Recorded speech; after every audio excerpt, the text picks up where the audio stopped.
Hello everyone, this is भावना और स्वागत है आपका हमारे चैनल इजी टू लर्न पे।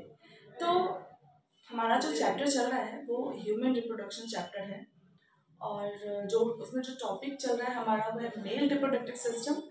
मेल रिप्रोडक्टिव सिस्टम में एक वीडियो हमारा पहले भी बन चुका है जिसमें कि हम लोग टेस्टिस के बारे में पढ़े थे। टेस्टिस कंप्लीट हो चुका है और अब जो हमारा टॉपिक है वो है एसेसरी डक्ट के बारे में।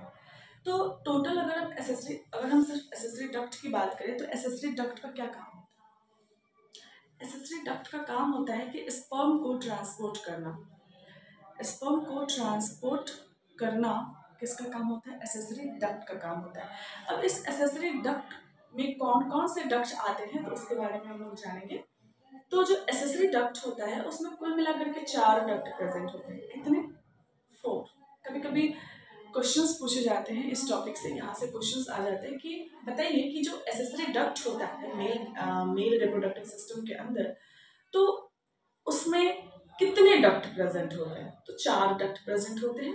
पहला कौन सा है? रेट टेस्टिस, फिर है vasa efferentia, epididymis and then vas deferens. तो टोटल कितने डक्ट होते हैं? इसमें 4 डक्ट प्रेजेंट होते हैं। तो सबसे पहले हम इस डायग्राम में देख लेते हैं जो रेट टेस्टिस। यहाँ पे देखिए, सबसे पहला वाला था रेट टेस्टिस, उसके बाद है वास डिफरेंशिया, देन ऊपर है एपिडिडामिस और लास्ट में है वास डिफरेंस। तो इन सब के फंक्शंस के बारे में भी हम लोग जानेंगे, किसका क्या फंक्शन होता है, कौन किस तरीके से काम करता है, उसके बारे में। देखिए, ये सब हम जानते थे कि टेस्टिकुलर लोब्यूल्स है, यहाँ पे सेमिनिफेरस ट्यूब्यूल्स प्रेजेंट होते हैं। सेमिनिफेरस ट्यूब्यूल्स के अंदर क्या बनता था? स्पर्म बनता था। जनरली आप सब जानते हैं जो टेस्टिस होता है, टेस्टिस में स्पर्म बनता है, पर टेस्टिस में कहाँ? टेस्टिस में जो सेमिनिफेरस ट्यूब्यूल्स होता है वहां पे स्पर्म का फॉर्मेशन होता है। उसके बाद देखिए, यहाँ से जब स्पर्म कंप्लीटली बन चुका है तो अब ये स्पर्म क्या होगा? कैरी होगा। अब जब फैक्ट्री में जो चीजें तैयार हो चुकी है, अब उसको उसके डेस्टिनेशन तक भी तो पहुंचाना है ना। तो उसके डेस्टिनेशन तक पहुंचाने में कौन काम करता है? Accessory duct. हम ऐसे समझ सकते हैं कि एक रास्ता, एक पैसेज जो चीजों को एक जगह से दूसरी जगह कैरी करता है। डक्ट का मतलब यही होता है। अब ध्यान से सुनिए, रेट टेस्टिस का मतलब होता है कि रेट टेस्टिस क्या करता है, यहाँ से जो सेमिनिफेरस ट्यूब्यूल्स ने जिस स्पर्म को बनाया है उस स्पर्म को ये क्या करता है? कैच करता है। और रेट टेस्टिस क्या करता है? उस स्पर्म को कहाँ पहुंचा देता है? वास डिफरेंशिया पहुंचाता है। अब वास डिफरेंशिया क्या करता है? यहाँ से स्पर्म को एपिडिडामिस में पहुंचाता है और फाइनली एपिडिडामिस से जो स्पर्म होता है वो कहाँ पहुंच जाता है? वास डिफरेंस में पहुंच जाता है। और वास डिफरेंस से ये जो देख रहे हैं, जो वास डिफरेंस से ये स्पर्म कहाँ जाता है? तो यूरिथ्रा में जाता है, क्योंकि हम जानते हैं कि मेल के अंदर एक ही पैसेज होता है यूरिथ्रा, जो यूरिन को भी पास करता है और जो सीमेन को भी पास करता है स्पर्म को। अब देखिए, जो वास डिफरेंस होता है ये क्या करता है? स्पर्म को कैरी करके लेके जा रहा होता है यूरिथ्रा के पास। अब तो ये सिर्फ स्पर्म है, अभी कंप्लीटली मैच्योर हो चुका है स्पर्म ट्रैवल करने के लिए। वहीं पे और कुछ ग्लैंड्स भी होते हैं जिसके बारे में हम लोग देखेंगे इस वीडियो में। उन सारे ग्लैंड्स के बारे में देखेंगे हम लोग कि मेल के अंदर 3 ग्लैंड्स भी होते हैं, जिन ग्लैंड का काम क्या होता है? फ्लूइड बनाना। फ्लूइड बनाता है वो तीनों ग्लैंड। सेमिनल वेसिकल्स है, प्रोस्टेट ग्लैंड है, बल्बोयूरिथ्रल ग्लैंड है। ये तीनों के तीनों ग्लैंड क्या होता है? ये सारे क्या बनाता है? फ्लूइड बनाता है। अब उस फ्लूइड के अंदर जब, और फ्लूइड ऑलरेडी वो तीनों ग्लैंड ने क्या किया है? बना रखा है। अब वास डिफरेंस क्या करता है कि यहाँ से स्पर्म को कैरी करके लेके जाता है और रास्ते में ही जो जहाँ पे जो सारे ग्लैंड्स प्रेजेंट है उन सारे ग्लैंड में क्या होता है? जो फ्लूइड बढ़ रहा होता है, तो ये फ्लूइड और साथ में जो वास डिफरेंस क्या लेकर के आ रहा है? स्पर्म को लेकर के आ रहा है। ये दोनों आपस में मिक्स हो जाता है और तैयार कर लेता है क्या? सीमेन।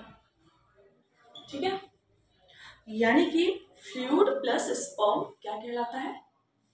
सीमेन कहलाता है। अब वो सीमेन कहाँ पहुंचेगा? यूरिथ्रा।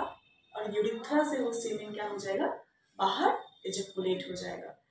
आई होप आपको ये सारी चीजें समझ में आए। तो मैंने नोट्स भी लिख दिया है आप लोगों के लिए, ताकि आप लोगों को नोट्स ढूंढने ना पड़े इधर उधर। सारे नोट्स आपके एनसीईआरटी बेस्ड है।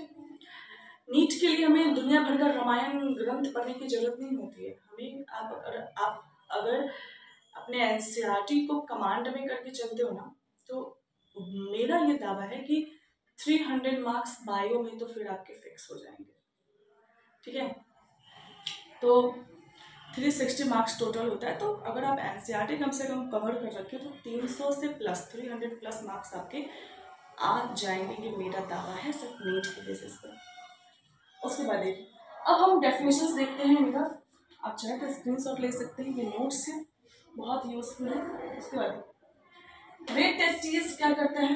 हाँ, तो कुल मिला के टोटल 4 जो डक्ट होते हैं वो 4 डक्ट प्रेजेंट होते हैं, एसेसरी डक्ट। पहला होता है रेट टेस्टिस, वास differentia, epididymis and vas deferens.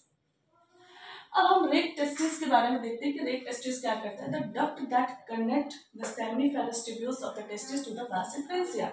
बिल्कुल, अभी मैं आपको समझाई थी कि रेट टेस्टिस का काम क्या होता है कि सेमिनिफेरस ट्यूब्यूल्स को वहां से कनेक्ट करता है और वास डिफरेंशिया को, और सेमिनिफेरस ट्यूब्यूल्स में स्पर्म बनता है, तो वहां से स्पर्म को क्या करता है रेट टेस्टिस कैरी करता है, कहाँ तक लेकर के जाता है उसको, वासा डिफरेंशिया तक। नेक्स्ट है हमारा वास डिफरेंशिया क्या होता है कि these ducts leave the testis and open into the epididymis. अब ये वास डिफरेंशिया क्या करता है, रेट टेस्टिस को छोड़ देता है और यहाँ से स्पर्म को, ध्यान दीजिएगा, यहाँ से स्पर्म को वो कहाँ लेकर के जाता है, एपिडिडामिस में, यहाँ। अब हमारा स्पर्म कहाँ पहुंच चुका है, यहाँ, इस एपिडिडामिस में पहुंच चुका है। देन हमारा टॉपिक है epididymis. It is located on the posterior surface. Posterior मतलब पीछे की तरफ, बैक साइड, पीछे की तरफ। Epididymis, it is located on the posterior surface of each testis. हर एक टेस्टिस के पीछे, हर एक, ये तो मैं आपको एक ही टेस्टिस का डायग्राम बना करके दिखाई हूँ। कुल मिला करके आप सबको पता है कि 2 टेस्टिस होते हैं। टोटल कितने टेस्टिस होते हैं, 2 टेस्टिस होते हैं। तो मैं एक डायग्राम बना करके दिखा दूँ, एक उतना नहीं बना सकते ना, ठीक है। देखिए हर एक टेस्टिस के पीछे प्रेजेंट होता है, पीछे की तरफ पोस्टीरियर सरफेस में प्रेजेंट होता है epididymis and open into the vas deferens. और यही जो एपिडिडामिस होता है वो कहाँ जा करके ओपन होता है, वास डिफरेंस में। पूरा स्टोरी समझ में आ रहा है।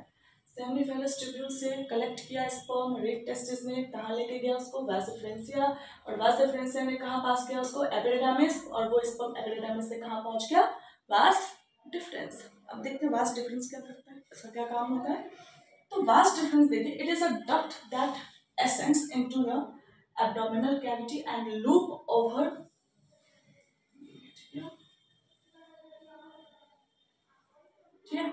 and loop over the urinary bladder। कहते हैं कि अब ये हमारे एब्डोमिनल कैविटी की तरफ बढ़ते हुए देखिए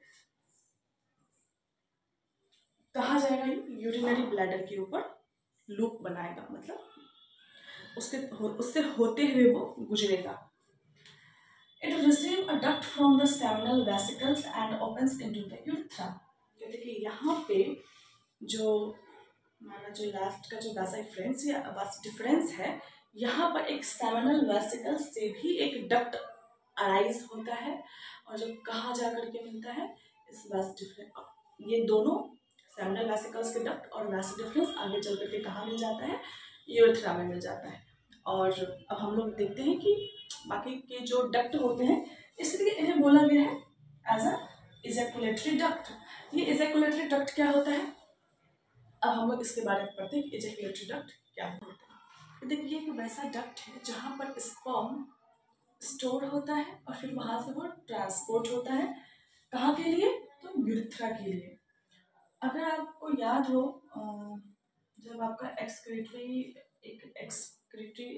एक्सक्रीशंस वाले चैप्टर है हमारे, उसमें देखिएगा तो जो यूरिनरी ब्लैडर होता है, डायग्राम बना के समझाती हूँ, जो हमारा यूरिनरी ब्लैडर जो होता है कुछ इस तरीके से होता है ना, यूरिनरी ब्लैडर, रफ डायग्राम बना के बता रही हूँ आपको। यूरिनरी ब्लैडर में क्या होता है, यूरिन स्टोर होता है, और इसका जो ओपनिंग है उसे हम लोग क्या बोलते हैं, यूरेथ्रा बोलते हैं। तो वही बात हो रही है कि दे स्टोर इजैकुलेटरी डक्ट की अगर हम बात करें तो इजैकुलेटरी डक्ट क्या करता है कि ये स्टोर करता है और ट्रांसपोर्ट करता है स्पर्म को बाहर की तरफ, किसके द्वारा, यूरेथ्रा के द्वारा।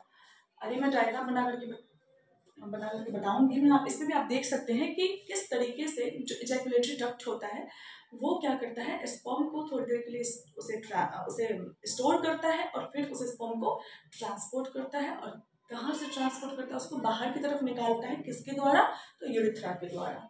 और फाइनली बार बार ये यूरेथ्रा टॉपिक बार बार पॉइंट्स आ रहे हैं, हम देखते हैं कि ये यूरेथ्रा क्या होता है। तो अगर मैं याद करें आप, तो मैं आपको पहले बताई भी थी कि यूरेथ्रा जो होता है, यूरेथ्रा एक कॉमन पैसेज होता है एक मेल के अंदर। ये सीमेन को भी ट्रांसपोर्ट करता है, बाहर की तरफ पास करवाता है, और वो यूरिन को भी पास करवाता है। देखिए, it is a thin muscular tube, tube के जैसा स्ट्रक्चर होता है muscular tube. It originated from the urinary bladder, बिल्कुल यूरिनरी ब्लैडर से यूरेथ्रा क्या हो रहा है, यूरेथ्रा निकल रहा है, and it then passes through the penis to the external opening called the urethral meatus। ये यूरेथ्रा पेनिस से होते हुए ये निकलता है बाहर की तरफ, और जो बाहर की तरफ निकलता है उस ओपनिंग को हम लोग क्या बोलते हैं, यूरेथ्रल मीटस। ठीक है, तो इसके बाद आपका जो ये एसेसरी डक्ट, फाइनली आपका एसेसरी डक्ट कंप्लीट हो गया। एसेसरी डक्ट में हम लोग क्या सब पढ़े हैं, rete testis, vasa efferentia, epididymis, vas deferens, ejaculatory duct and urethra. तो फाइनली आपका जो मेल रिप्रोडक्टिव सिस्टम का जो एसेसरी डक्ट है वो कंप्लीट हो गया। अब हमारा जो नेक्स्ट हम लोग जो टॉपिक पढ़ने वाले हैं वो है ग्लैंड्स के बारे में। हाँ, मेल में कौन कौन से ऐसे एसेसरी ग्लैंड्स होते हैं उनके बारे में। अब जो हमारा नेक्स्ट टॉपिक है वो है एसेसरी ग्लैंड। तो एसेसरी ग्लैंड क्या होता है मेल के अंदर, हम उसके बारे में जानते हैं। तो मेल रिप्रोडक्टिव सिस्टम में जो एसेसरी ग्लैंड होता है वो कुल मिलाकर के 3 एसेसरी ग्लैंड्स होते हैं। अब मैं यहाँ पर एक शॉर्ट डायग्राम बना करके दिखाई हूँ एसेसरी ग्लैंड के बारे में, तो आप ध्यान से देखिएगा जरा कि कुल मिलाकर के कितने एसेसरी ग्लैंड्स होते हैं, 1, 2 एंड 3 होते हैं। तो सबसे पहला ग्लैंड जो होता है ये सेमिनल वेसिकल्स ग्लैंड, दूसरा होता है प्रोस्टेट ग्लैंड, और सबसे छोटा ग्लैंड जो होता है जैसे हम लोग क्या बोलते हैं, बल्बोयूरेथ्रल ग्लैंड। तो अब जो ग्लैंड्स है इसका काम क्या होता है, जो ग्लैंड का काम होता है, देखिए, secrete the product, these glands secrete the product that mix with the sperms to nourish and protect them। Normally जो एसेसरी ग्लैंड का जो काम होता है कि वो फ्लूइड बनाता है ताकि वो स्पर्म उसमें मूव कर सके और वो उसे नरिशमेंट कर सके, तो ये इसके लिए होता है। तो कुल मिलाकर के 3 होते हैं, seminal vesicles gland, prostate gland and bulbourethral gland. तो सबसे पहले हम देखते हैं कि जो सेमिनल वेसिकल्स ग्लैंड होता है ये क्या होता है। तो जहां तक कि आप जानेंगे कि लगभग जो फ्लूइड बनता है, ये तीनों ग्लैंड मिला करके जो भी फ्लूइड बनता है, लगभग 60 to 75% जो फ्लूइड सिक्रीट होता है वो सेमिनल वेसिकल्स ग्लैंड के द्वारा होता है। कितने, लगभग 60 to 75%। The secretions are rich. अब बहुत सारे चीज होता है, जो भी सीमेन होता है, सीमेन में तो स्पर्म तो होता ही है, उसके साथ उसमें जो फ्लूइड होता है उस फ्लूइड में देखिए क्या क्या चीजें पाई जाती है जो कि सेमिनल वेसिकल्स के द्वारा सिक्रीट किया जाता है। उसमें प्रोटीन होता है, एंजाइम्स होता है, फ्रक्टोज होता है, विटामिन सी होता है, फॉस्फोराइल कोलिन होता है एंड प्रोस्टाग्लैंडिन होता है। तो कुल मिलाकर के इतने सारे जो प्रोडक्ट हैं इस सेमिनल वेसिकल्स फ्लूइड के अंदर पाया जाता है। The highly fructose content provide the nutrient energy for the spermatozoa. अब कहते हैं कि आखिर यहाँ पे फ्रक्टोज क्यों पाया जाता है, तो सेमिनल वेसिकल ग्लैंड जो होता है उसके जो फ्लूइड होता है उसमें फ्रक्टोज भी पाया जाता है। तो फ्रक्टोज क्यों पाया जाता है, हम सब जानते हैं जो फ्रक्टोज होता है वो एनर्जी देता है, एनर्जी कंटेंट प्रोवाइड करता है, और जो स्पर्म है उसे भी तो एनर्जी चाहिए, उसे भी तो जिंदा रहना है क्योंकि वो भी तो फ्लो कर रहा है, तो उसे भी फ्लो करने के लिए एनर्जी चाहिए, और वो एनर्जी कौन देता है, उसे फ्रक्टोज देता है। तो हाईली फ्रक्टोज क्या प्रोवाइड करता है स्पर्म को, एनर्जी प्रोवाइड करता है। उसके बाद जो हमारा दूसरा ग्लैंड है वो है प्रोस्टेट ग्लैंड। अब देखते हैं कि प्रोस्टेट ग्लैंड क्या होता है। It secrete a slightly alkaline milky fluid. यहाँ पे नोटिस कीजिएगा आप लोग, ये अल्कलाइन मिल्की फ्लूइड क्या होता है और ये अल्कलाइन का क्या मतलब होता है। जैसा कि हम जानते हैं कि अल्कलाइन का मतलब होता है बेसिक इन नेचर। अल्कलाइन का मतलब होता है बेसिक, बेसिक इन नेचर। क्यों बेसिक इन नेचर? क्योंकि हम सब जानते हैं जो वेजाइनल ट्रैक जो है, जो भी वेजाइना का जो ट्रैक है, वहाँ पे बहुत ज़्यादा एसिड होता है। उनका वहाँ का जो इन्वायरमेंट होता है वो काफ़ी एसिडिक होता है। और अगर स्पर्म वेजाइनल ट्रैक से फ्लो करके जाए तो स्पर्म क्या हो सकता है? किल कर सकता है, स्पर्म मर सकता है। एसिडिक इन नेचर क्यों होता है वेजाइना? क्योंकि जो वेजाइना होता है ना, वो काफ़ी ज़्यादा एक्सटर्नल जेनेटेलिया में आता है, काफ़ी एक्सटर्नल होता है। कुछ बैक्टीरिया वहाँ पे ना पहुँच जाए, कुछ इन्फेक्शन ना हो जाए, इसलिए वेजाइनल कैनाल का जो ट्रैक होता है वो एसिडिक इन नेचर होता है, ताकि जो भी माइक्रो ऑर्गेनिजम्स वहाँ पर आए वो क्या कर सके, उसको किल कर सके, उसको मार सके। तो इस केस में तो स्पर्म भी मर सकता है, क्योंकि जब इतने सारे बैक्टीरिया मर सकते हैं उस एसिड की वजह से, तो स्पर्म भी मर सकता है वहाँ पे। तो इसीलिए जो प्रोस्टेट ग्लैंड होता है ये अल्कलाइन इन नेचर होता है, बेसिक इन नेचर होता है। यानी कि जो सीमेन होता है, सीमेन जो फ्लूइड होता है ये प्रोस्टेट ग्लैंड का जो फ्लूइड होता है वो अल्कलाइन इन नेचर होता है, बेसिक इन नेचर होता है। और वेजाइनल ट्रैक जो होता है वो एसिडिक इन नेचर होता है। जैसा कि आप सब केमिस्ट्री में पढ़े होंगे, जानते होंगे कि एसिड प्लस बेस क्या होता है? न्यूट्रल होता है।